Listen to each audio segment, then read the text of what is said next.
Police say his very own parents for each of the parents has been set at $5 million. And in court, prosecutors say little AJ was put in a freezing cold shower for an extended period of time and struck in the head. The parents allegedly led authorities to his body. Let's bring in Bobby Chacon now. He is a retired FBI special agent. With that information, Bobby, right out of the gate, what does that tell you, obviously about how AJ died?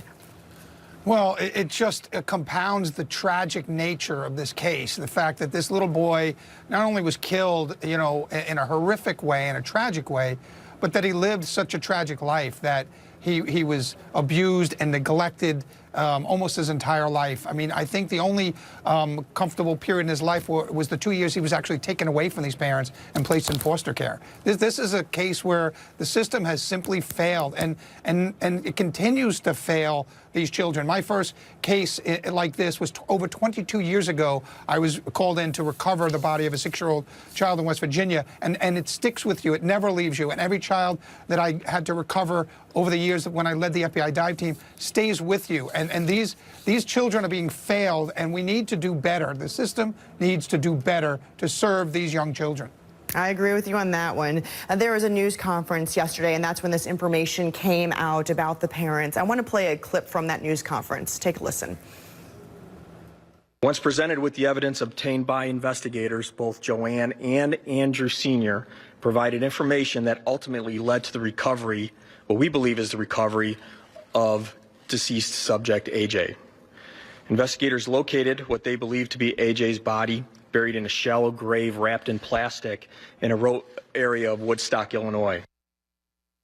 So police say, once the parents were presented with evidence, the parents led them to the body. How do you think this played out? Do you think one parent said information or maybe turned on the other?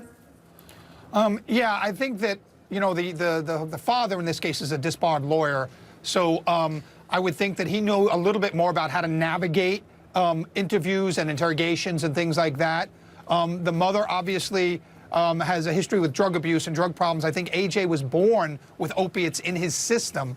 And so I think that she was probably the weaker link of the two. And I think that they probably went after her. She's pregnant now, I believe, with another child. So I think they probably leaned into her with some evidence. The parents were suspects from the beginning. I don't think the police ever looked anywhere else. They said there was no evidence that AJ was taken from the house. The house was always the focus of the investigation. So, and the father gave some rambling, bizarre TV interview in the first days of the disappearance, appealing to AJ to come home. A 5-year-old isn't out there on his own, and you don't appeal to him directly to come home. So I think that probably the mother was the one, particularly the father being an attorney or disbarred attorney, probably would have been the harder one for me as an investigator to go at. So they probably appealed to the mother, if she has an ounce of motherly instinct in her, which I don't know how you could do this to your own child or participate in this being done to your own child if you have that. But they probably did lean on the mother a little bit, and that's probably what led them to AJ.